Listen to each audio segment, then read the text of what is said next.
শ্বশুর বাড়িতে আজকে প্রথমবার খিচুড়ি রান্না করব, মানে ভুনা খিচুড়ি, তাও আবার রাইস কুকারে। আসসালামু আলাইকুম এভরিওয়ান, কেমন আছেন সবাই? চলে আসলাম নতুন আরো একটি ব্লগ ভিডিও নিয়ে। আমি কিছু পেঁয়াজ কুচি করে নিয়েছি আর এখানে আদা বাটতেছিলাম, মানে ব্লেন্ডার করে নিয়েছিলাম আর কি। আদা আর রসুন একসাথে ব্লেন্ডার করে নিচ্ছি। এরপর যে পেঁয়াজগুলো কুচি করে নিয়েছি সেগুলো সুন্দর করে ব্লেন্ড করে নিব। আদা বাটা একদমই কমপ্লিট, সুন্দর করে ফিনিশিং হয়ে গিয়েছে। এবার আমি পেঁয়াজগুলোকে সুন্দর করে ব্লেন্ড করে নিব। তো পেঁয়াজও ব্লেন্ডার করা হয়ে গেছে। এখন আমার সাথে একটা ঘটনা ঘটে গিয়েছে, সেটা হচ্ছে একটা গ্লাস সাথে সাথে ধাক্কা লেগে একদম ফ্লোরে পড়ে গেছে, আর পড়ে গিয়ে সাথে সাথে ভেঙে একদম টুকরো টুকরো হয়ে গিয়েছে। কি আর করার, কিছুই করার না, এগুলো একটু পরিষ্কার করে নিলাম সুন্দর করে, তাহলে একটু পরে আমার মেয়ে সেগুলো ধরবে। পরিষ্কার করে এখন মাংসগুলোকে সুন্দর করে ধুয়ে নিব। এটার মধ্যে যা যা মশলা লাগে সবগুলো মশলা অ্যাড করে নিব, কারণ আমি আগে মাংসটাকে একদম সুন্দর করে কষিয়ে নিব। মশলা দেওয়া কমপ্লিট। এখন আমি এটাকে সুন্দর করে মাখিয়ে রাইস কুকারের মধ্যে বসিয়ে দিব।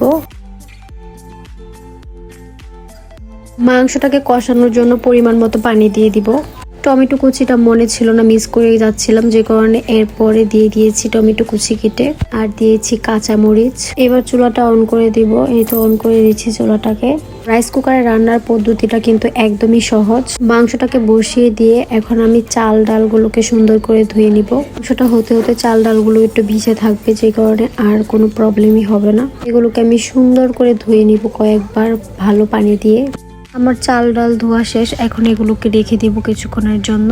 তারপর আমি চলে যাব হচ্ছে বাহিরের দিকে। এখন গিয়ে আমাদের মাচাটায় বসবো। মাচার মধ্যে বসে হাজবেন্ডকে কল দিব, বসে বসে কথা বলার জন্য। তারপর হচ্ছে আমারটাও দেখার জন্য চলে গেলাম। আমার মাংস কষানো প্রায় শেষের দিকে। দেখতেই পাচ্ছেন আমার মাংস কষানোটা একদম সুন্দর করে হয়ে গেছে। এখন আমি এটার মধ্যে যে ধুয়ে রাখা চালগুলো রেখেছিলাম, মানে চাল ডালগুলো, সেগুলো আমি দিয়ে দিব। চাল ডালগুলো দিয়ে তারপর সুন্দর করে এটা নাড়িয়ে চাড়িয়ে নিব।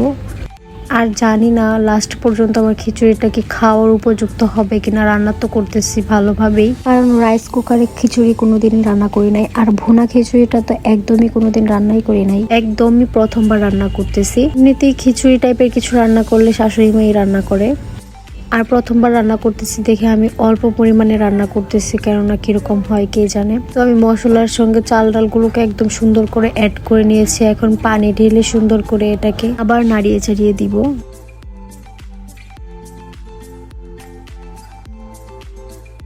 সুন্দর করে নাড়িয়ে চাড়িয়ে নিয়ে এখন আমি এটাকে ঢাকনা দিয়ে ঢেকে দিব। এখন খিচুড়ির ফাইনাল লুকটা দেখাবো আপনাদেরকে। তো এই তো মোটামুটি হওয়ার পথে খিচুড়ি। দেখতে এতটাও খারাপ লাগতেছিল না, আশা করি ভালোই লাগবে খেতে। তো খিচুড়ির লাস্ট ক্লিপটা নিতে একদমই মনে ছিল না, মানে পরিবেশন করার পর ক্লিপ নিতে মনেই ছিল না একদমই। আর খিচুড়িটা খাওয়ার পর সবার রিভিউ ভালো ছিল, সবাই বলেছিল যে না, খেতে মজা হয়েছে। তো এই পর্যন্তই ছিল আমার আজকের ভিডিও। ভালো থাকবেন সবাই, আল্লাহ হাফেজ।